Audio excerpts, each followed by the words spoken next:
นครหลวงจันทร์ในระยะ2021 2025ซึ่งผ่านการจัดตั้งปฏิบัติใน105คัดหมายในนั้นมี79คัดหมายคืบหน้าดีในระยะ5ปีผ่านมาเศรษฐกิจนครหลวงจันทร์ขยายตัวเฉลี่ยในระดับ 5.34 ส่วนห้อยต่อปีในนี้คะแนนกสิกรรมขยายตัวเฉลี่ย 3.99 ส่วนห้อยต่อปีคะแนนอุตสาหกรรมขยายตัวเฉลี่ย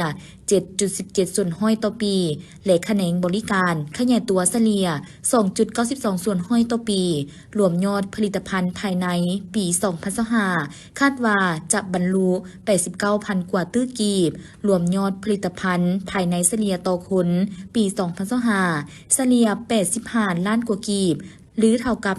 3,800 กว่าดอลลาร์คงประกอบเศรษฐกิจได้หันเปลี่ยนไปตามทิศการบริการได้เพิ่มขึ้นจาก 36.2 ส่วนห้อยในปี2020มาเป็น 38 ส่วนห้อยในปี2025นอกนี้นครหลวงจันทร์ยังได้สุ่มใส่จัดตั้งปฏิบัติมาตรการเพื่อจัดเก็บรายหับและคุ้มครองรายจ่ายเป็นต้นแมนการหันเป็นทันสมัยเก็บรายหับด้วยระบบคุ้มครองข้อมูลข่าวสารรายหับสวยสาอากรแท็กลิสต์ปัจจุบันหัวหน่วยที่เกิดขึ้นใหม่แม้นจะเสื่อมโยงกับระบบแท็กลิสต์แบบอัตโนมัติทางใดสุ่มใส่โซคนแหล่งรายหับที่เป็นทาแห่งบ่มซ่อนเป็นต้นแมนได้ลงเลือกหาหัวหน่วยที่บ่มีภูมิลำเนาเขตเศรษฐกิจพิเศษโครงการปลูกสร้างต่างๆได้เปิดทดลองนำใช้ระบบคุ้มครองเอกสารขนส่งสินค้าที่ด่านภาษีสนามบินสากลวัดไต่เล่นอื่นเหตุให้ใน5ปีผ่านมาพวกเขาสามารถจัดเก็บรายรับได้ลื่นเพน21.3 ส่วนห้อยพร้อมเดียวกันนั้นยังได้สุ่มใส่แก้ไขหนี้สินโดยนำใช้หลายแหล่งทุนเป็นต้นจากงบประมาณปกติจากเงินเกินแผนการเสนออวยหนี้เสนอออกพันธบัตรซึ่งเฮ็ดให้สามารถแก้ไขหนี้สินโครงการลงทุนของรัฐในปี2015คืนหลังหลุดลงจาก48โครงการมาเป็น44โครงการได้แก้ไขหนี้สินสาธารณะลดลง33ส่วนห้อยสำหรับการลงทุนทั่วสังคมถือว่าพ้นเด่นและได้ลื่นคาดหมายทุกแหล่งเฉลี่ยรวมแมนปฏิบัติได้ลื่นแผน28ส่วนห้อยในนั้นการลงทุนจากงบประมาณภายในปฏิบัติได้ลื่นแผน26ส่วนห้อยการช่วยเหลือทั้งกันเพื่อการพัฒนาปฏิบัติได้ลื่นแผน10ส่วนห้อยการลงทุนของภาคเอกชนปฏิบัติได้ลื่นแผน52ส่วนห้อยโดยรวมแล้วการพัฒนาเศรษฐกิจสังคมของนครหลวงจันทร์มีความมั่นเที่ยงและสมคู่กันระหว่างการพัฒนาด้านเศรษฐกิจสังคมและสิ่งแวดล้อมเป็นอย่างดี2025พิธีดังกล่าวได้จัดขึ้นในวันที่26กันยายนอยู่ที่แขนงเลี้ยงสัตว์และการประมงแผนกกสิกรรมและสิ่งแวดล้อมแขวงหลวงพระบางโดยการเป็นประธานของทานสายพรจันทุมาหัวหน้าแผนกกสิกรรมและสิ่งแวดล้อมแขวงมีหัวหน้าแขนงภายในแผนกและประชาชนผู้มีสัตว์เลี้ยงประเภทหมาและแมวเข้าร่วมท่านสายพรจันทุมามีคำเห็นว่าประชาชนลาวส่วนใหญ่80ส่วนห้อยแม่นดำรงชีวิตถือเอาการเลี้ยงสัตว์เป็นส่วนใหญ่เช่นเลี้ยงสัตว์ประเภทสวยงามได้แก่จำพวกหมาแมวหรือเลี้ยงไว้นำใช้ประโยชน์คือเลี้ยงเพื่อเฝ้าบ้านและเลี้ยงเพื่อลาดเนื้อซึ่งในแต่ละวันได้มีการใกล้ชิดติดแทนกันเฮ็ดให้มีความเสี่ยงสูงที่จะถูกสัตว์ที่เป็นวอกัดและจะพาให้เป็นพยาธิวอได้พยาธิวอแม่นพยาธิซึมเสื่อที่คล้ายแหงชนิดหนึ่งที่ติดต่อจากสัตว์ใส่คนซึ่งเกิดมาแต่ดดนานแต่บ่ได้รับการเอาใจใส่เท่าที่ควรซึ่งมีประมาณ 2,500,000 คนในทั่วโลกที่ดำรงชีวิตอยู่ในเขตบ่มซ่อนของพยาธิวอ98ส่วนห้อยของกรณีพยาธิวอแม้ติดเชื้อย้อนถึกหมากัดโดยอิงจากข้อมูลจากศูนย์วิเคราะห์และระบาดวิทยามีการรายงานจากบางแขวงในแต่ปี 2012 เดือนกันยายน 2023มีจำนวนคนที่ถูกหมากัด318คนและมีผู้เสียชีวิต59คนเฉพาะอยู่สาธารณรัฐประชาธิปไตยประชาชนลาวได้นำใช้มาตรการสักยาป้องกันพยาธิวอให้แก่หมาแมวในทุกปีเพื่อควบคุมพยาธิวอแต่อัตราการสักยากันพยาธิวอยังบ่ทันบรรลุเป้าหมายที่วางไว้จากบรรทัดที่ตั้งขึ้นองค์การจัดตั้งสากลจึงได้สร้างตั้งวันพยาธิวอโลกโดยการกำหนดเอาวันที่28กันยายนซึ่งเป็นวันเกิดของท่านลุยปาสเตอร์นักปราชญ์ชาวฝรั่งเศสที่สามารถผลิตวัคซีนกันพยาธิวอเป็นคนทำอิฐของโลกนับแต่มื้อนั้นมา ได้มีการพัฒนาจากการพยาธิฟอให้มีคุณภาพดีขึ้นเรื่อยๆในทุกปีสาธารณรัฐประชาธิปไตยประชาชนลาวได้จัดพิธีเฉลิมฉลองเพื่อให้ทุกคนเห็นได้ความอันตรายร้ายแรงของพยาธิฟอทั้งมีส่วนร่วมต้านพยาธิฟอร่วมกันเผยแพร่ข้อมูลข่าวสารและปลูกจิตสำนึกให้ทุกภาคส่วนมีความเข้าใจเกี่ยวกับพยาธิฟอและมีการร่วมมือต้านพยาธิฟอให้หลายขึ้นในโอกาสนี้ผู้เข้าร่วมได้ร่วมกันสักวัคซีนกันพยาธิฟอให้กับสัตว์โดยมีประชาชนภายในนครหลวงพระบางได้นำเอาสัตว์ประเภทหมาและแมวมาร่วมสักเป็นจำนวนหลายสำหรับการสักวัคซีนในมื้อเฉลิมฉลองแม้จะได้มีการบริการโดยบ่เสียค่าพร้อมกันนั้นทีมงานสัตวแพทย์ของแขนงเลี้ยงสัตว์และการประมงแผนกกสิกรรมและสิ่งแวดล้อมแขวงหลวงพระบางจะได้สืบต่อเคลื่อนไหวบริการสักยาวัคซีนกันพยาธิวอให้กับสัตว์ที่มีความยุ่งยากในการเคลื่อนย้ายตื่มอีกมหาวิทยาลัยแห่งชาติได้จัดพิธีมอบรับประกาศนียบัตรให้แก่ผู้สำเร็จการศึกษาประจำสุขศึกษา2024-2025ขึ้นในวันที่20กันยายน2025ที่สโมสรคณะเศรษฐศาสตร์และบริหารธุรกิจมหาวิทยาลัยแห่งชาติโดยการเป็นเกียรติเข้าร่วมและมอบประกาศนียบัตรของห้องศาสตราจารย์ปริญญาเอกทองสลิดมังโนเมฆรัฐมนตรีกระทรวงศึกษาธิการและกีฬามีศาสตราจารย์ปริญญาเอกเดชานุราชแสนดวงเดชอธิการบดีมหาวิทยาลัยแห่งชาติพร้อมด้วยบรรดาห้องอธิการบดีแขกถึกเชิญพร้อมด้วยภาคส่วนเกี่ยวข้องเข้าร่วมในพิธีศาสตราจารย์ปริญญาเอกเดชานุราชแสนดวงเดชได้ผ่านบทสรุปการจัดตั้งปฏิบัติสุดเหียน2024-2025ที่ผ่านมาว่ามหาวิทยาลัยแห่งชาติเป็นสถาบันการศึกษาระดับชาติเป็นบ่อนก่อสร้างทรัพยากรมนุษย์ให้มีความรู้ความสามารถมีคุณสมบัติศีลธรรมปฏิบัติและมีความศิวิไลทางด้านจิตใจตอบสนองนักวิชาการที่มีคุณภาพให้แก่การพัฒนาเศรษฐกิจสังคมของชาติและเชื่อมโยงกับภาคพื้นและสากลมหาวิทยาลัยแห่งชาติประกอบมี13คณะวิชา2สถาบันที่เฮ็ดหน้าที่สร้างทรัพยากรมนุษย์ตั้งแต่ระดับอนุปริญญาฮอดปริญญาเอกด้านหลักสูตรการเรียนการสอนปัจจุบันมหาวิทยาลัยแห่งชาติมีทั้งหมด255หลักสูตรในนั้นปริญญาเอก13หลักสูตรปริญญาโท74หลักสูตรหลักสูตรนานาชาติ2หลักสูตรปริญญาตรี119หลักสูตรในนั้นเป็นหลักสูตรนานาชาติ2หลักสูตรหลักสูตรต่อเนื่องปริญญาตรี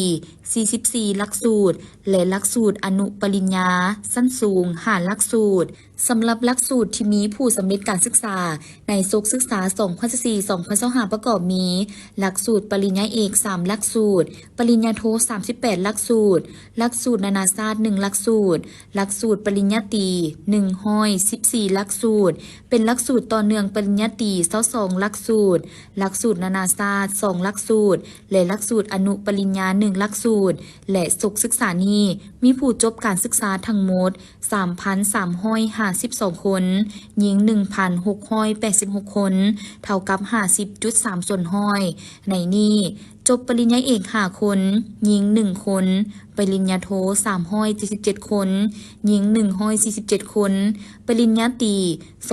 2,970คนหญิง 1,538 คนและระดับอนุปริญญา4คนในนี้เป็นนักศึกษาต่างประเทศ63คนพระสงฆ์66องค์และพิเศษมีนักศึกษาได้รับประกาศนียบัตรเกียรตินิยม64คนหญิง38คนพิธีดังกล่าวได้เกิดขึ้นอย่างเป็นทางการอยู่ที่ศูนย์สีมือแห่งการบ้านบ่อเมืองไซแขวงอุดมไซโครงการนี้ซึ่งเป็นสัญลักษณ์แห่งมิตรภาพและการร่วมมืออันยาวนานระหว่างสาธารณรัฐประชาธิปไตยประชาชนลาวและสาธารณรัฐประชาชนจีนพิธีเป็นเกียรติเข้าร่วมโดยท่านโพไซสัญญสอนรัฐมนตรีกระทรวงแรงงานและสวัสดิการสังคมท่านลี่ซีเจินที่ปรึกษาห้องเศรษฐกิจและการค้าสถานทูตสาธารณรัฐประชาชนจีนประจำลาวท่านบุญคงราชเจียมพรเจ้าแขวงอุดมไซท่านนางแสงเดือนสัญญสอนห้องประธานผู้ประจำการคณะหัวมือลาวจีนกระทรวงการเงินพร้อมโดยภาคส่วนที่เกี่ยวข้องทั้ง2ประเทศเข้าร่วมในพิธีท่านลี่ซีเจินได้กล่าวมอบศูนย์พัฒนาสีมือแห่งงานที่ก่อสร้างสำเร็จซึ่งโครงการนี้เป็นการช่วยเหลือลาจากสาธารณรัฐประชาชนจีนซึ่งประกอบมีอาคารเรียน ห้องการโรงอาหารศูนย์ฝึกอบรมหอพักนักเรียนหญิง1ตึกและชาย1ตึกหอพักอาจารย์ป้อมยามอาคารเสริมสนามกีฬาบ้านบวงบ้านทรงและสิ่งอำนวยความสะดวกอื่นๆศูนย์แห่งนี้จะเป็นศูนย์พัฒนาฝีมือแห่งงานระดับการศึกษาชั้นกลางพร้อมด้วยอุปกรณ์ที่ทันสมัยการพัฒนาวีซ่าเรียนและครูสอนฝึกอบรมครูอาจารย์การสร้างการหัวมือด้านการเรียนการสอนและคัดเลือกนักเรียนเก่งไปแลกเปลี่ยนบทเรียนอยู่สาธารณรัฐประชาชนจีนในโอกาสนี้ท่านโพไซสัญญาสอนได้ขึ้นกล่าวรับโครงการท่านได้เน้นย้ำถึงความสำคัญของโครงการซึ่งเป็นการยกระดับศูนย์เก่าที่สร้างขึ้นในปี 2002 ที่สามารถรองรับนักศึกษาได้เพียง 253 คนต่อปีด้วยอุปกรณ์ที่จำกัดโดยเห็นถึงความต้องการที่เพิ่มขึ้นรัฐบาลลาวจึงได้ร่วมมือกับสาธารณรัฐประชาชนจีนซึ่งเลือกเอาแขวงอุดมไซเป็นหนึ่งใน10โรงเรียนที่จะได้รับการช่วยเหลือหลังจากการสำรวจและเก็บกำข้อมูล2ฝ่ายได้เซ็นสัญญาแลกเปลี่ยนในปี 2021 โดยสาธารณรัฐประชาชนจีนตกลงจะก่อสร้างศูนย์แห่งใหม่ด้วยมูลค่า 147.26 ล้านหยวนศูนย์แห่งใหม่นี้มีความทันสมัยสวยงามและได้มาตรฐานสากลสามารถรองรับนักศึกษาได้ถึง 1,200 คนต่อปีและศูนย์แห่งนี้จะเป็นบ่อนพัฒนาแห่งงานให้มีคุณภาพมีระเบียบวินัยดุมันและอดทนเพื่อตอบสนองตามความต้องการของการพัฒนาเศรษฐกิจสังคมของลาวภายหลังที่พิธีมอบรับกระทรวงแรงงานและสวัสดิการสังคมจะร่วมกับองค์การปกครองแขวงอุดมไซคุ้มครองและนำไซศูนย์แห่งนี้ให้เกิดประโยชน์สูงสุดอิงตามการรายงานของเจ้าหน้าที่แผนกตำรวจสกัดกั้นและต้านยาเสพติดปกส.แขวงบ่อแก้วให้ฮู้ว่าในวันที่ 18 กันยายน 2025 เวลาประมาณ 17:00 ผ่านมาเจ้าหน้าที่ประจำจุดกวดกาป้อมโคกหลวงได้กวดรถ6ล้อสีขาวยี่ห้อ JMC ป้ายทะเบียนบก3154 หลวงพ่อบางป้ายธุรกิจขับขี่มาแต่บ้านห้วยทรายน้อยมุ่งหน้าไปหาเมืองปากทาแขวงบ่อแก้วพอขับขี่มาฮอดจุดกวดกาเจ้าหน้าที่ก็ได้เห็นสัญญาณจอดรถและขออนุญาตกวดเอกสารรถและกวดคนได้ฮู้ว่าผู้ขับขี่สื่อเท่าเมงวืออายุ25ปีอยู่บ้านห้วยทรายน้อยเมืองห้วยซ้ายแขวงบ่อแก้วและเท่าวีอายุ20ปีอยู่บ้านกอนอดเมืองพลท้องแขวงหลวงพ่อบางทั้งสองแม่นมีอาชีพเฮ็ดสวนเสื้อซาดสันสั้นลาวสนเผ่ามงผ่านการกวดคนพบเห็นยาเสพติดประเภทยาบ้าจำนวน900 มัดได้สุกเสื่องไว้ในถังน้ำและข้างประตูโหลดทางเจ้าหน้าที่จึงได้กักตัวผู้เกี่ยวพร้อมของกลางมอบให้เจ้าหน้าที่แผนกตำรวจและสกัดกั้นต้านยาเสพติดเพื่อดำเนินการสืบสวนสอบสวนสำหรับเครื่องของกลางที่เจ้าหน้าที่ยึดไว้มียาบ้า900 มัดเท่ากับ 1,800,000 เม็ดโทรศัพท์มือถือ2หน่วยเงินสด500,000 กีบและรถ6ล้อสีขาว1คันปัจจุบันเจ้าหน้าที่แผนกสกัดกั้นและต้านยาเสพติดปกส.แขวงบ่อแก้วพร้อมดำเนินการสืบสวนสอบสวนขยายผลหาผู้ร่วมขบวนการต่อไปส่วนตัวของข้าพเจ้าเองแต่มันแม่นมากผลอันเป็นรูปธรรมจากแนวทางนโยบายและวิสัยทัศน์ที่องค์คณะพรรคนครหลวงเวียงจันทน์ได้วางออกกลายเป็นสัญลักษณ์ใหม่ในการยกระดับเอกลักษณ์วัฒนธรรมการท่องเที่ยวของนครหลวงเวียงจันทน์ของพวกเราความมุ่งหวังของข้าพเจ้ามี2ด้านคือด้านวัฒนธรรมพวกเราบ่เพียงแต่สร้างห้องแสดงศิลปะแต่ตั้งใจสร้างบ่อนยั่งยืนอันลึกซึ้งถึงวัฒนธรรมของเราที่ผสมผสานระหว่างศิลปะดั้งเดิมและทันสมัยสร้างแรงบันดาลใจให้เกิดมีความสามัคคีและความภาคภูมิใจพวกเราต้องประกาศอย่างมั่นใจว่าศิลปะลาวสามารถยืนอยู่เทิงเวทีโลกได้อย่างสง่างามและยืนยงจิตใจของนักวิจิตรศิลป์นักจิตรกรลาวได้ถูกสอดแทรกในทุกส่วนของหอพิพิธภัณฑ์งานแกะสลักไม้อันงดงามที่เป็นหัวใจของคลังสะสมของพวกเราบ่ได้มาจากป่าไม้ที่สมบูรณ์แต่ถูกสร้างขึ้นจากต้นไม้ที่ตายแล้วเศษไม้จากเขตน้ำท่วมและต่อไม้ที่เก็บมาจากไหนาสิ่งที่เคยถูกเบิ่งว่าเป็นสิ่งเศษเหลือได้ถูกเปลี่ยนให้กลายเป็นศิลปะอันล้ำค่ามันเป็นสิ่งพิสูจน์จิตใจของคนลาวที่สามารถนำเอาสิ่งเศษเหลือหรือถูกทอดทิ่มมาสร้างเป็นสิ่งที่มีคุณค่าและความงามอันยืนยงพิพิธภัณฑ์ยังเป็นสัญลักษณ์ใหม่ของนครหลวงเวียงจันทน์เป็นกำลังใจและแสงสว่างแห่งความสำเร็จร่วมกัน ผลตอบรับจากประชาชนก็เป็นที่น่าพอใจผลสำเร็จขั้นต้นแม่นได้เห็นชัดเจนจากจำนวนผู้เข้าชมเฉลี่ยประมาณ 1,500 คนต่อวันนับแต่มื้อเปิดวันที่ 5 มังกร 2025 มาถึงวันที่ 30 สิงหาคม 2025 มีผู้เข้าชม 300,000 กว่าเทื่อคนนี่บ่แม่นเพียงตัวเลขแต่มันคือตัวชี้วัดที่สำคัญของเศรษฐกิจวัฒนธรรมที่กำลังเติบใหญ่มันเบิ่งเป็นสิ่งพิสูจน์ให้เห็นว่าการลงทุนใส่เอกลักษณ์และจิตวิญญาณของชาติย่อมให้ผลตอบแทนที่เป็นรูปธรรมนักท่องเที่ยวแต่ละคนได้ประกอบส่วนเข้าในการขับเคลื่อนเศรษฐกิจสนับสนุนเวียกเหตุงานธรรมและสร้างรายรับให้แก่ธุรกิจอื่นๆในท้องถิ่นหอพิพิธภัณฑ์ศิลปะลาวแห่งนี้จะเป็นเวทีให้ศิลปินลาวได้แสดงผลงานเพื่อรับประกันว่ามรดกทางศิลปะของพวกเขาจะบ่เพียงแต่คงตัวแต่จะเติบใหญ่เข้มแข็งไปสู่คนรุ่นหลังในวันที่24-25 กันยายน 2025 เมืองไซภูทองแขวงสวรรณเขตจัดงานบุญสวงเหือประจำปี 2025 ขึ้นที่วัดสมสะอาดบ้านหัวหาดของเขตกลุ่มบ้านที่2ของเมืองโดยการเข้าร่วมเป็นประธานของท่านพรหมมาส่งวิไลประธานคณะกรรมการปกครองเมืองไซภูทองประธานจัดงานมีคณะประจำผักเมืองกรรมการผักเมืองเลขาผักในบ้านอ้อมคางแขกถึกเชิญ14เมือง1นครอนุกรรมการก่อนเข้าสู่พิธีเปิดงานอย่างเป็นทางการผู้เข้าร่วมในการแข่งขันสวงเหือประจำปี 2025 ที่วัดสมสะอาดบ้านหัวหาดเมืองไซภูทองก็ได้รับชมศิลปะวรรณคดีขบวนฟ้อน5ขบวนคือจากบทฟ้อนของโรงเรียนประถมบ้านหัวหาดมส.ไซภูทองมส.ทาโพสาพันธ์แม่ยิงบ้านหัวหาดและสาพันธ์แม่ยิงบ้านพลธาตุจากนั้นทานภูสวรรค์เทพศรีทาคณะประจำผักเมืองห้องเจ้าเมืองก็ได้ขึ้นรายงานเกี่ยวกับการใกล้เกี่ยมจัดงานบุญสวงเหือประจำปี 2025 พศ 2568 ให้ฮู้ว่าพอฮอดเดือน9ของทุกๆปีชาวเมืองไซภูทองก็ได้มีการฝึกซ้อมสีพายเหือสวงเพื่อนำเข้าแข่งขันในสนามต่างๆนับทางภายในก็คือต่างประเทศซึ่งภายในงานการแข่งขันมีเหือเข้าร่วมทั้งหมด34ลำแบ่งออกเป็น2รุ่นคือรุ่น10-12สีพายมี14ลำรุ่น30-35สีพายมี10ลำและเหือมาจากต่างประเทศเพื่อนบ้านมี5ลำจากนั้นทานพรหมมาส่งวิไลรองเลขาผักเมืองก็ได้ขึ้นกล่าวจุดประสงค์ก็เพื่อเป็นการอนุรักษ์รักษาฮีตของประเพณีวัฒนธรรมทางสายน้ำที่ปู่ย่าตายายสืบทอดกันมาแต่ยาวนานทั้งนี้ก็เพื่อส่งเสริมขนบธรรมเนียมที่เคยปฏิบัติกันมาแต่บูหานการและได้จัดตั้งปฏิบัติกันมาในทุกๆปีให้ยืนยงคงอยู่ตลอดไปและกลายเป็นงานท่องเที่ยวทางด้านวัฒนธรรม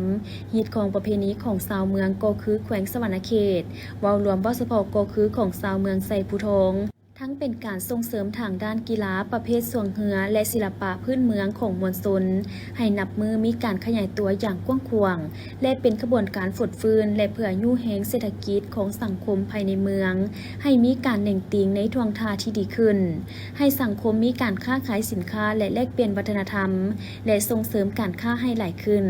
ในพิธีก็ยังได้มอบของขวัญรางวัลให้ขบวนศิลปะวรรณคดีมอบไปย่องย้อให้นักธุรกิจผู้ที่มีผลงานดีเด่นประกอบส่วนถึนฮอนในการซ่อมแปลงเส้นทางหลวงแต่บ้านทาโพ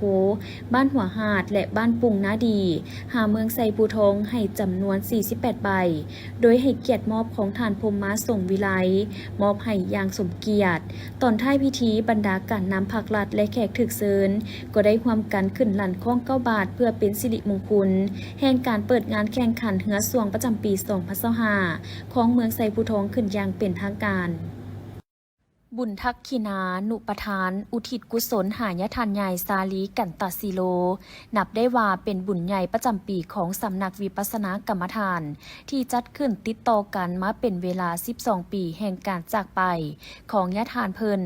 ซึ่งปีนี้แม่นจัดขึ้นในระหว่างวันที่21-28 กันยายน 2025โดยในแต่ละปีแม่นได้มีการอุปสมบทหรือบวชพระสำหรับฆราวาสผู้ที่มีความสมัครใจและมีอายุ20 ปี ปีขึ้นไปได้เข้ามาบวชในงานบุญเพื่อฝึกปฏิบัติกรรมฐานและศึกษาพระธรรมวินัยภายใต้ผ้าเหลืองของพุทธศาสนาก่อนลาสิกขาในมื้อสุดท้ายของโครงการซึ่งกิจกรรมหลักในบุญครั้งนี้แม่นได้มีบุญผ่าป่าสามัคคีที่จัดขึ้นในวันที่27กันยาเป็นกองผ่าป่าจากศิษยานุศิษย์ของยะทานใหญ่สาลีกันตศิโลที่นำพาโดยพระอาจารย์วันคำวงศาสุรินทร์หัวหน้ากรรมาธิการปกครองสงฆ์ศูนย์กลางองค์การพุทธศาสนาสัมพันธ์แห่งสาธารณรัฐประชาธิปไตยประชาชนลาวพร้อมด้วยศิษยานุศิษย์เจ้าภาพเจ้าศรัทธาคณะสงฆ์จากศูนย์กลางองค์การพุทธศาสนาสัมพันธ์ลาวเมืองนาเสทงและวัดอ้อมข้างเขาห่วมแห่จากวัดป่าบุญนาลินบ้านนายางเข้าไปถวายอยู่วัดป่านาคุณน้อย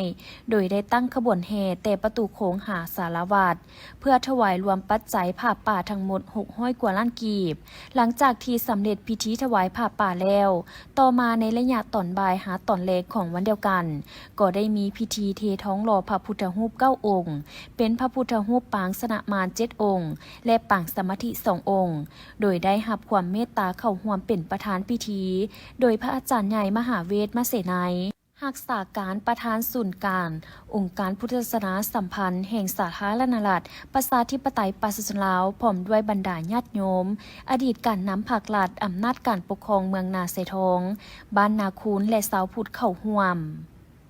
การเฮ็ดบุญอากีนานุปทานอุทิศกุศล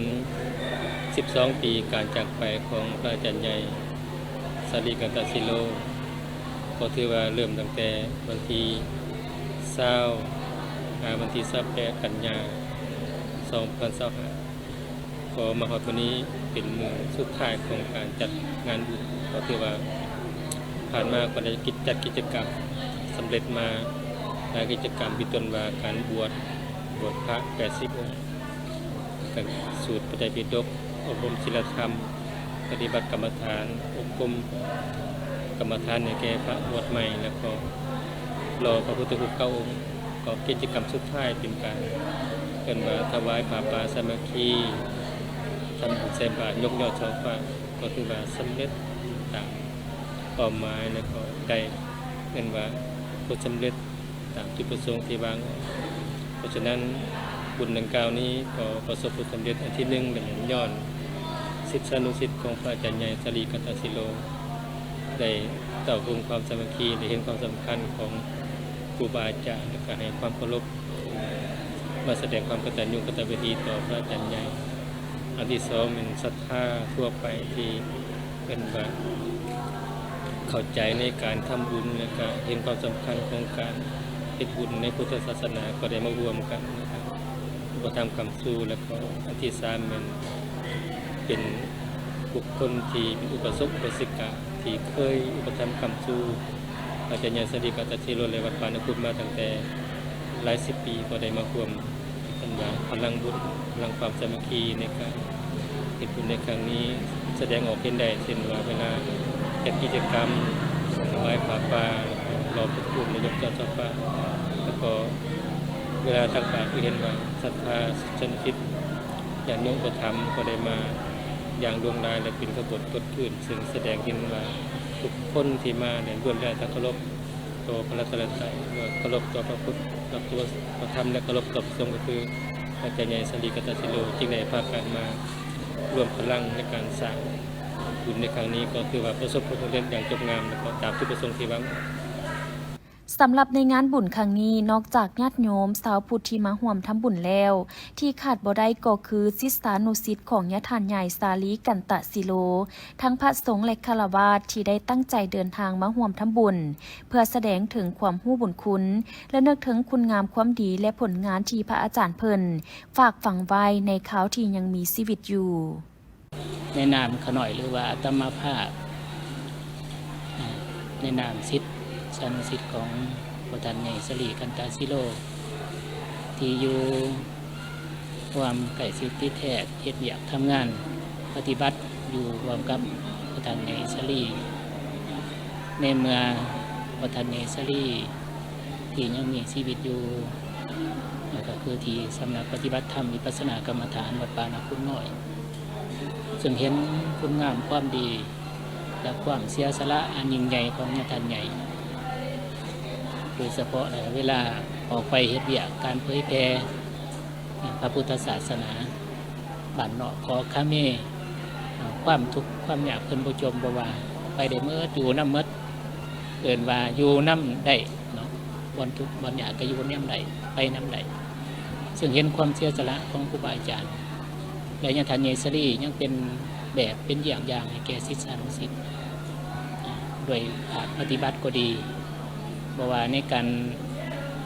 เทศนาธรรมคำสอนก็ดีแล้วก็ตลอดถึงการสอนลูกศิษย์ลูกหาของครูบาอาจารย์ซึ่งเห็นจุดพิเศษอันสำคัญที่ญาติเนสรีเพิ่นเฮ็ดเพิ่นบุกเบิก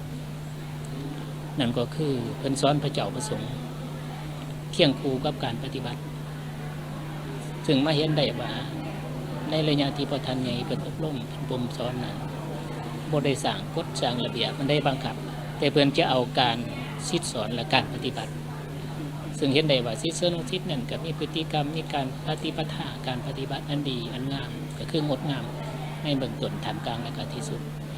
เฮ็ดให้พระสงฆ์องค์เนียนตลอดถึงศิษย์นุศิษย์มีความเคารพเข้าใจและก็มีความเคารพต่อญาติเนสรีนี่ก็จุดพิเศษนะที่พิเศษอีก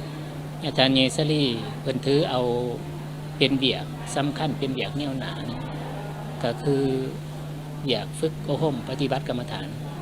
ซึ่งเปิดกว้างให้พระสงฆ์องค์ข้าเจ้าได้เข้ามาเรียนมาฝึกมาปฏิบัตินอกจากนั้นเพิ่นก็ยังได้เป็นผู้เฮ็ดแล้วก็ก่อตั้งในเวียกงานอบรมซึ่งเฮ็ดให้มีบทบาทมีผลงานมาเท่าทุกปัจจุบันนี่ซึ่งโครงการนั้นเพิ่นเรียกว่าโครงการข้อพ่อตอนแต่ก่อนซึ่งในนั้นมันก็มีเวียกงานอบรมศีลธรรมปฏิบัติกรรมฐานอย่างงานเอิ้นว่าอบรมผู้ฟื้นฟูกว่าผู้ศูนย์บำบัดเสพติดอบรม SIV แล้วก็อบรมศูนย์พัฒนาชุมชนแล้วก็เปียกลงศูนย์ตรงปงท่าบ่อแล้วก็พัฒนาจิตอาสาแล้วก็โครงการอื่นๆที่ญาติใหญ่ที่เพิ่นให้ความสำคัญในการก่อสร้างเวียกงานซึ่งในนั้นเพิ่นให้นิยามแล้วก็ความหมายเพิ่นให้คติเตือนแก่ลูกศิษย์ลูกหาพระเจ้าประสงค์ว่าเฮาเป็นพระสงฆ์ลาวที่เฮ็ดเวียกบ่ว่ายามใดเฮาก็ติดพันกับสังคมแต่ถ้าเฮาบ่เฮ็ดเวียก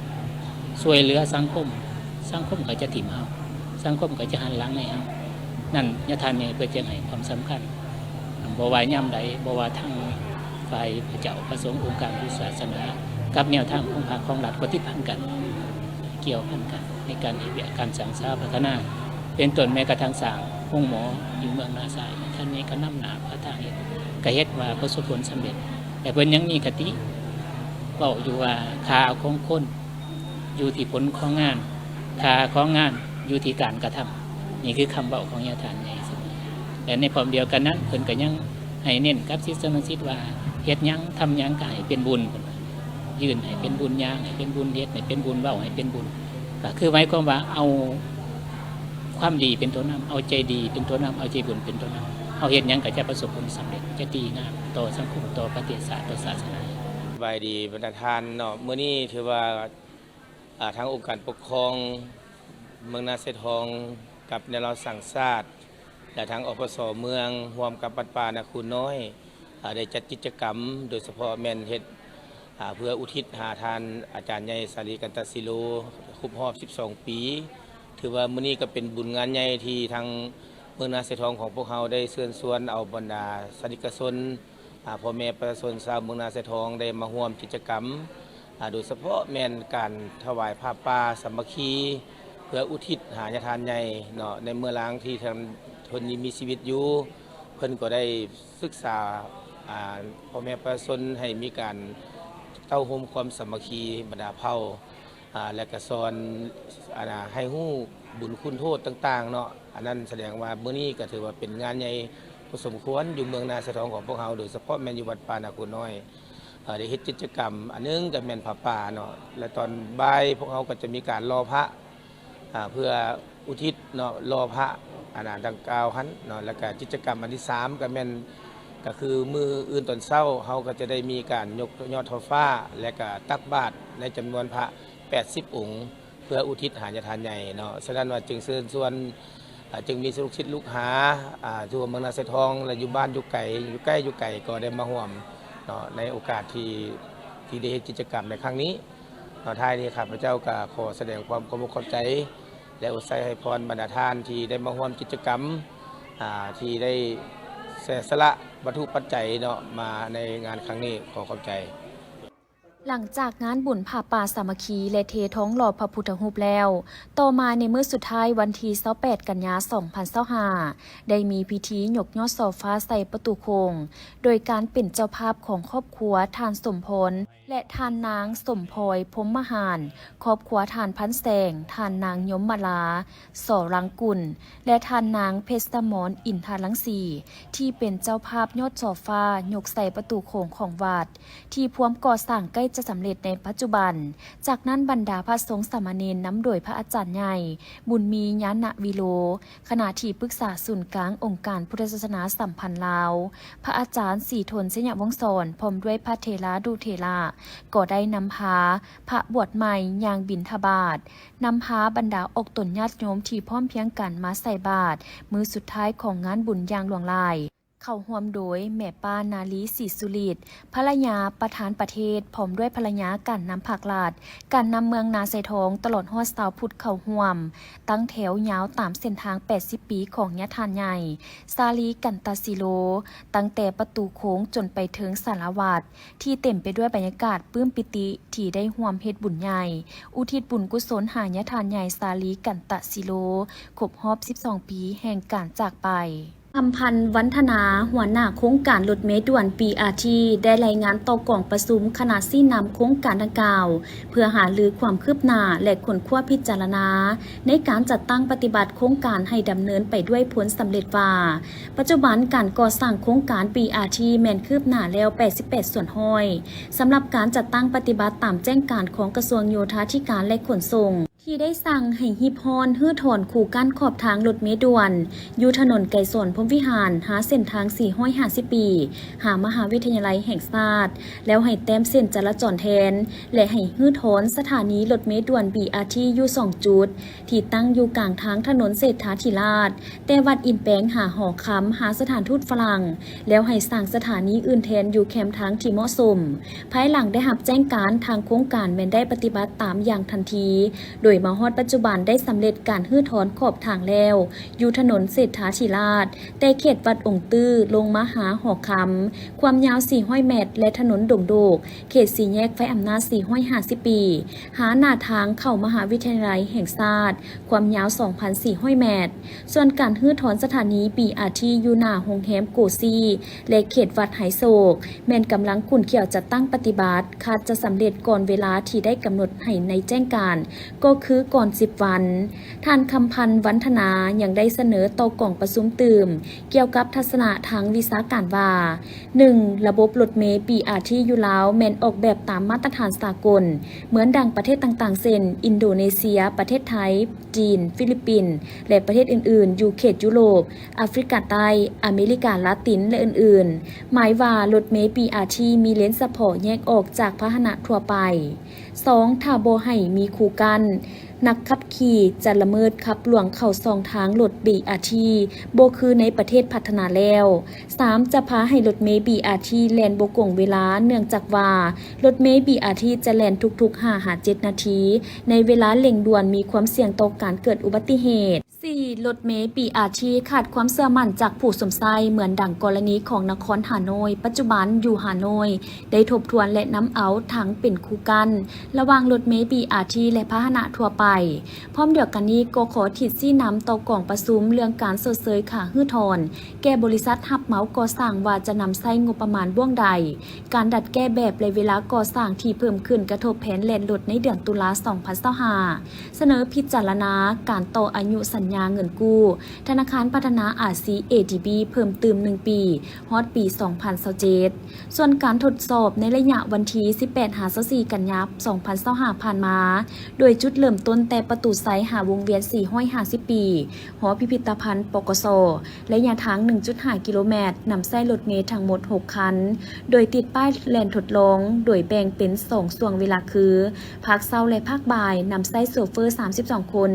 ผ่านการทดลองเห็นได้ว่าระดับบอนรถผู้โดยสารสูงกว่าพื้นรถเมล์หาวการสถานีบ่ตรงกับประตูโลดทางเข้าออกใกล้ประตูไซและวงเวียน450 ปีอย่างแคบและยาสายเซ็นเซอร์ใกล้ไฟแดงเกินไปเฮ็ดให้ไฟเขียว BRT ไว้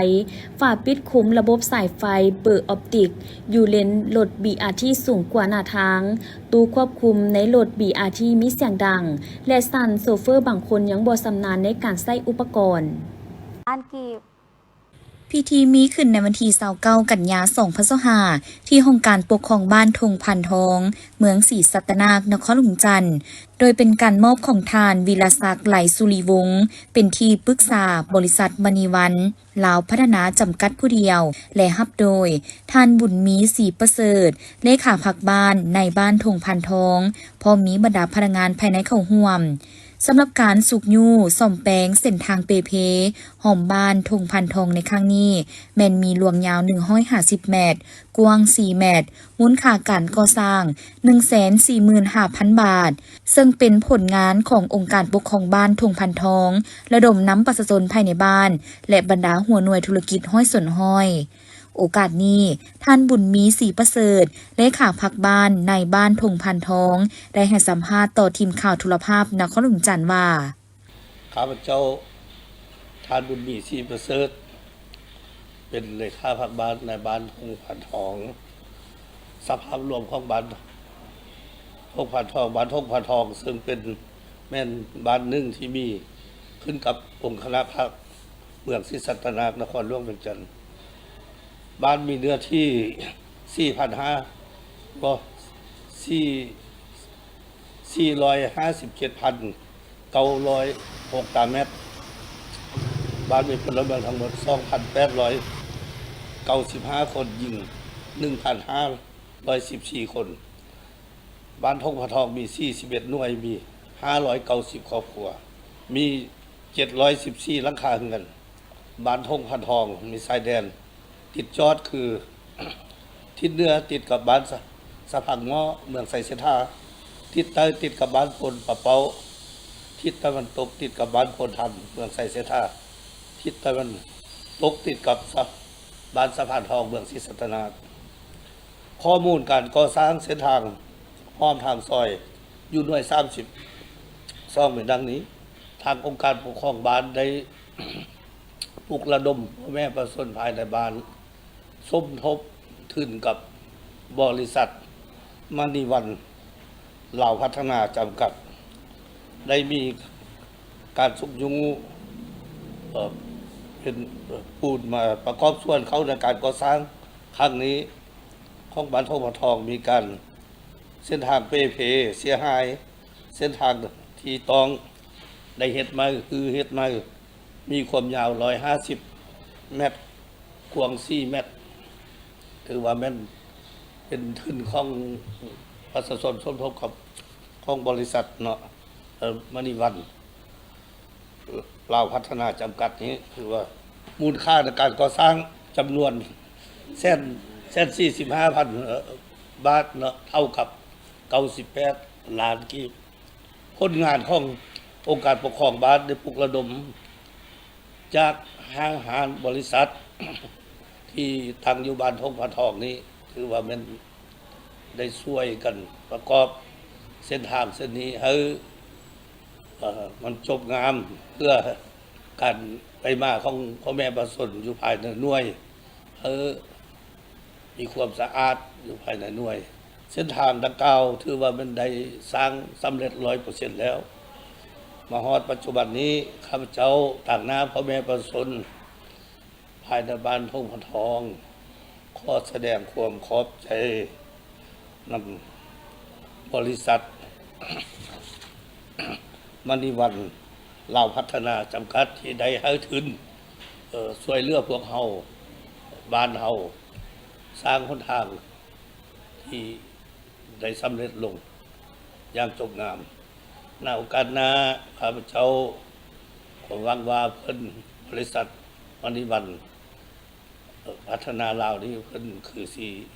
ประกอบเฮาตืบอีกเนาะถ้าว่าเฮามีการก่อสร้างนั้นเนาะขอขอบใจเนาะ พร้อมนี้ท่านก็ได้กล่าวแสดงความขอบใจและยินดีเป็นอย่างสูงต่อกับบริษัทมณีวันพัฒนาลาวจำกัดผู้เดียวที่เห็นได้ความสำคัญของเวียกงานการพัฒนาโดยเฉพาะก็แม่นการก่อสร้างพื้นฐานโครงล่างถนนหนทางเฮ็ดให้พ่อแม่ประชาชนเดินทางไปมาสะดวกสบายยิ่งขึ้นในวันที่29กันยายน2025นำโดยทานจินดาวันบุตรลาศีเลขาคณะบริหารงานภาคเมืองพร้อมคณะ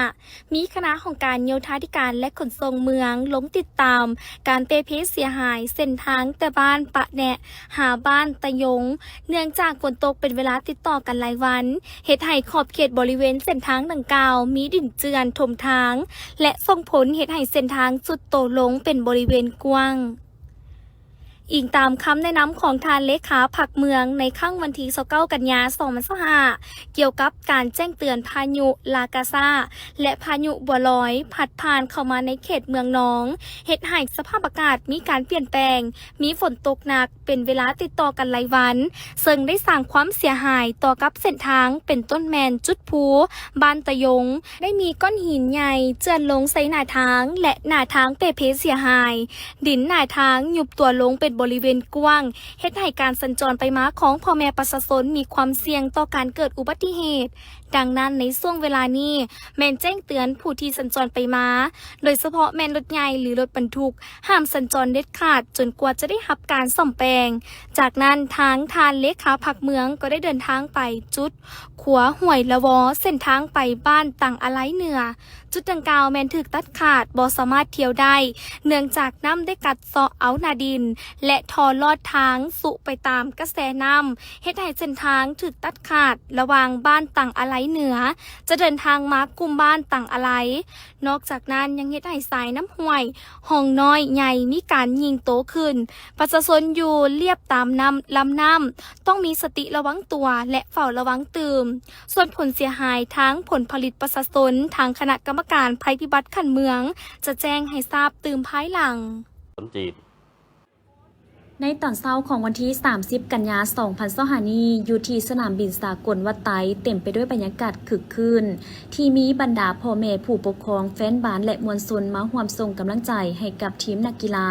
พญานาคน้อย WIG นะคะหุ่นอายุบ่เกิน 11 ปีหรือ U11 และ U9 ปีทั้ง2หุ่นอายุ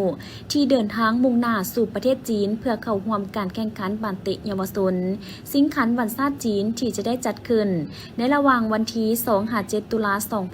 2025 สำหรับทัพนักกีฬาสุดนี้แม่นเคยไปสร้างประวัติศาสตร์คว้าแชมป์มาแล้วในปีผ่านมาในวันชาติจีนก็คือหุ่นอายุบ่เกิน 11 ปีที่นำทัพโดยกองหน้าจอมถล่มประตูเท่าอนุสักวิไลกุลหรือน้องเบลเกตที่นำพาทีมสร้างประวัติศาสตร์หน้าใหม่ให้กับวงการปั่นเตะเยาวชนลาวควบขันใหญ่ระดับประเทศจีนสร้างชื่อเสียงให้กับประเทศลาวในครั้งที่ผ่านมาและครั้งนี้แม่นได้ถูกเชิญไปเข้าร่วมเพื่อป้องกันแชมป์รายการดังกล่าวซึ่งทานเวียงไซวิไลกุลประธานสโมสร WIG นะคะหัวหน้านำพาทัพนักกีฬาเดินทางเข้าร่วมการแข่งขันครั้งนี้ได้ให้สัมภาษณ์ว่าการนำพานักกีฬาไปแข่งขันเพื่อป้องกันแชมป์ในครั้งนี้แม้นเป็นความท้าทายอีกระดับหนึ่งเนื่องจากว่าเป็นการป้องกันแชมป์ที่ทั้งฝ่ายผู้จัดการแข่งขันได้เกี่ยมทีมที่แข่งแกร่งไว้เพื่อลงแข่งขันกับทีมจากลาวเนื่องจากเป็นทีมแชมป์เก่าที่สร้างประวัติศาสตร์คว้าแชมป์แบบให้ไฟมาแล้วแต่ถึงอย่างใดก็ตามทางสโมสรแม้นมีความกล้าเกี่ยมความพร้อมเต็มที่จะไปป้องกันแชมป์ให้ได้เพื่อนำเอาชื่อเสียงและเกียรติศักดิ์ศรีมาสู่สโมสรก็คือประเทศชาติของพวกเขาให้ได้อีกครั้งหนึ่งสบายดีข้าพเจ้าชื่อเวียงไซวิไลกุลประธานสโมสร WIG นะคะมื้อนี้เป็นมื้อวันที่30เดือนกันยาเนาะที่ได้พาลูกหลานไปแข่งเตะบาสอยู่ปักกิ่งเมืองเทียนจิ้ง เพื่อไปป้องกันแชมป์ U11 U12 อยู่ที่เทียนจิงงานนี้ปีกายเขาได้เป็นแชมป์เป็นงานวันศาสตร์ของจีนเป็นงานใหญ่งานสำคัญเทื่อนี้นี่มันเขาต้องเฮ็ดให้มันได้เพราะว่าเขาเจ้าเตรียมใส่เฮาหมดละเนาะอันนี้มันเด็กน้อยเขาก็พอสมควรละเขาก็เตรียมพร้อมมาหลายเดือนละเทื่อนี้เขาส่งซองรุ่นอยู่เก่านี่เขาเจ้าเชิญเพราะว่าอยู่เก่านี่ได้เป็นแชมป์ถ้วยพระราชทานอยู่ประเทศไทยแชมป์ส่วนแชมป์ได้ถ้วยพระราชทานคิงคัพนั่นแหละก็เลยว่าจีนเขาเจ้ายักเชิญอยู่เก่าเขาไปน้ำก็เลยได้เอาไปซองรุ่นเทื่อนี้นะแม่นสุดเก่าหมดเพราะว่าปีกายนี่มันเขาเอิ้น U10 เนาะปีนี้เป็น U11 ก็พวกเก่าแล้วก็อาจจะมีปีหน้าเป็นปีสุดท้ายเขาเจ้าแหละเพราะเขาเจ้าเฮ็ดฮอตแต่ U12 ความคาดหวังเนี่ยเขาคาดหวังสูงหลายแค่นี้แต่ว่ามันก็ยากคือไปปกป้องแซมป้องกันแซมเนี่ยบ่คือเขาไปเป็นแซมเนาะพอเขาเจ้าเตรียมแซวหมดแล้วเดี๋ยวนี้นะเขาเจ้าก็บอกเขาละสิบ่ให้เขาเอาถ้วยกลับมาเนี่ยแต่ว่าเขาก็สิพยายามนะถ้วยก็คือคัดหนึ่งเนาะโอ้มีต่างประเทศมีญี่ปุ่นมีเกาหลีแล้วก็พวกไต้หวันฮ่องกงพวกนี้แหละแล้วก็มีหลายประเทศที่บ่ได้อันนั้นเขาจะส่งเป็นภาษาจีนมาบ่ทันได้แปลก็หลายประเทศอยู่แล้วเขาขัดได้ปีนี้เขาขัดเอาแต่ทีมดีๆมาหมดทีมโบโคโลไฟนะเขาบ่ให้เข้าดังนั้นทางงานนี้มันปีกายนี่มัน32ทีมปีนี้เหลือแต่28ทีมแต่ว่ารุ่นอยู่30บ่แม่นอยู่เก่ามัน32ทีม นอกจากส่งทีม U11 ไปป้องกันแชมป์แล้วยังมีหุ่นสืบทอด U9 ปีก็เป็นอีกทีมของสโมสรที่น่าติดตามและห่วมสมห่วมเสียเช่นเดียวกันเนื่องจากได้รับเชิญเข้าร่วมในนามทีมที่คว้าแชมป์รายการบานเตะเยาวชนที่ประเทศไทยในระยะผ่านมาจึงถูกเชิญเข้าร่วมการแข่งขันเป็นปีทำอิฐในรายการนี้เพื่อไล่ล่าขันแชมป์ใหม่สวัสดีข้าพเจ้าสอนวิไลเซียวงศ์เป็นหัวหน้าผู้ฝึกของสโมสรยูจีนะคะซึ่งเขาไปในครั้งนี้นะถามว่าเขามีความพร้อม100%แล้วเพราะว่าเขาก็เก็บทีมมาได้โดนพอสมควรแล้วก็ที่สำคัญคือU11เนาะไปป้องกันแชมป์เนาะข้าพเจ้าเชื่อว่าการเป็นแชมป์มันยากแล้วเนาะการป้องกันแชมป์นี่ยากกว่าอีกเนาะแน่นอนเขาสิเจออุปสรรคปัญหาทางใดก็อย่างเนาะเขาจะผ่านอุปสรรคไปให้ได้แล้วก็ขอฝากU9เนาะน้องใหม่เดินทางครั้งนี้เป็นครั้งแรกแข่งขันอยู่ต่างประเทศข้าพเจ้าก็ขอฝากกับเสื้อมันโค้ชเพราะว่าเฮดโค้ชของยูก็เป็นโค้ชต้นจักริดเนาะMCเป็นโค้ชเสือกับเสื้อมันทีมงานทุกคนเสื้อมันว่าเฮาต้องเฮ็ดได้ข้าพเจ้าก็สัญญาว่าเนาะจะเอาแชมป์ดีแท้ก็อยากได้ทั้ง2รุ่นแหละเนาะถ้าหากว่ามันก็บ่แน่บ่นอนบานเตะแต่ก็เสื้อมันทุกคนเสื้อมันทีมงานข้าพเจ้าต้องขอบใจผู้สนับสนุนMyWay ที่สนับสนุนเรื่องสุดแข่งขอบใจสนามลานซานสเตเดียมที่อำนวยสะดวกให้แก่เฮาขอบใจการนำบักลัดที่อำนวยความสะดวกเรื่องเอกสารคนสุดท้ายข้าพเจ้าบ่ขอบใจบ่ได้คือประธานสโมสรเนาะยอมจกเงินตัวเองครั้งนึงพาน้องๆไปสานฝันเนาะข้าพเจ้าก็บ่มีหยังจะตอบแทนเพิ่นจะพยายามสุดความสามารถจะเอาแชมป์มาฝากประเทศชาติและเอาแชมป์มาฝากประธานสุดท้ายนี้ข้าพเจ้าขอฝากแฟนบ้านลาวทั่วประเทศส่งแรงใจแรงเชียร์ให้น้องๆ WG ทั้ง2รุ่นเนาะให้สามารถนำขันมาสู่ประเทศลาวให้ได้เจ้าขอบใจสำหรับแฟนบาสาวลาวแมนสามารถติดตามชมการแข่งขันและร่วมส่งกำลังใจให้กับนักกีฬาทั้ง2หุ่นอายุที่เดินทางเข้าร่วมแข่งขันป้องกันแชมป์และซิ่งขันในรายการแข่งขันบานเตะเยาวชนซิ่งขันบันสตาสาธารณรัฐประชาชนจีนที่จัดขึ้นในระหว่างวันที่ 2-7 ตุลาคมนี้จากการไลฟ์สดผ่านเพจ Facebook ของสโมสร WIG นะคะในทุกๆนัด